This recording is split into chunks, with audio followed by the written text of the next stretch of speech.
Hey guys, Jack here. Been in the aviary today. Victory is mine. The final wicking bed has been translocated, and all I got to do is clean up in there now. But what I figure I'd show you guys today is kind of an update. Let me get my shadow out of the way there. As to how well these tunnel covers are working out. And it's beautiful out today. It's the freaking late spring temperatures today, but it's going to be freaking below freezing again in 2 days. That mustard, I had some of that today on a chaffle with some whipped cream cheese. Man, that was good. It's everything's just doing good. And again, those of you, maybe it's the first video you've seen of this area, it looks like, you know, lettuce going crazy to seed right there. That's not lettuce, that's called celtus. And once it gets big enough, actually what you're going to eat is the stalk. So that's doing exactly what it's supposed to do. Purple pak choi in there, and here's the stuff that's under the poly. And it's doing really good too, but I have to say, I think in my climate, at least if the winters are like they are this year, the fleece is a better way to go. But just a quick one, I thought I'd show you how everything's doing. It's doing really well. You can see the rest of the beds I've got covered in straw. That straw came out of my duck house. So it's about a season's worth of duck crap on it. Underneath it is a bag of sweet feed. About not even a full bag. There's still maybe about a tenth of a bag left in that bag, but I spread it out across those four. It's basically a fertilizer and as a feed. I added 1,000 worms, so about 250 worms to each bed. I just did that. I'm actually going to cover everything except where these plants are growing. It's going to get covered with thick plastic mulch until spring when we plant. That'll help warm the soil, but it'll also help make sure we kill off any of the weeds that try to grow. And I ain't worried about heating the worms up too much. They got plenty of depth to go down to where they're comfortable, come up at night and feed on all that organic matter. I might even add some more sweet feed and straw. I got a couple bales in the back of the truck that I forgot to get out, and they got rained on, so I got to do something with them anyway. Pond's looking good. We got some surface algae. This time of year, that's to be expected, but overall, it's pretty clear. It's not as clear as the other ponds that have been around 3, 4, 5 years. It just doesn't have the maturity on it yet. It's not even a year old yet, but the air towers are still pumping away.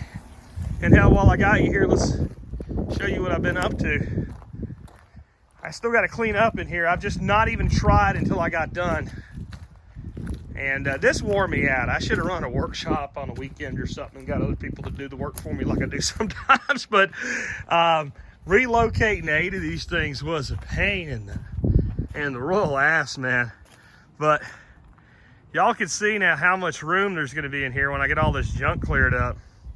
And this whole section now is mine to do with as I please. And I have actually more growing in here now with this whole 12-foot by 10-foot section, this whole 120 square foot to do whatever I want with.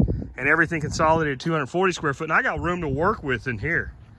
I'm just not exactly sure how I'm going to allocate it yet. You can see I've got this space here. I can't fit 3 more of these beds in here. They won't fit. I can't actually fit one there or here. You kind of split the difference in between my my floor joists here to make it work. So there's just not enough room to get 3 of them in here. I got some random ideas and some different things that could happen. The pond I'm talking about putting in here might actually end up going right here. Right here, come out about 3 to 4 foot, and then have a 50-gallon tub back there with an ebb and flow for filtration for the pond.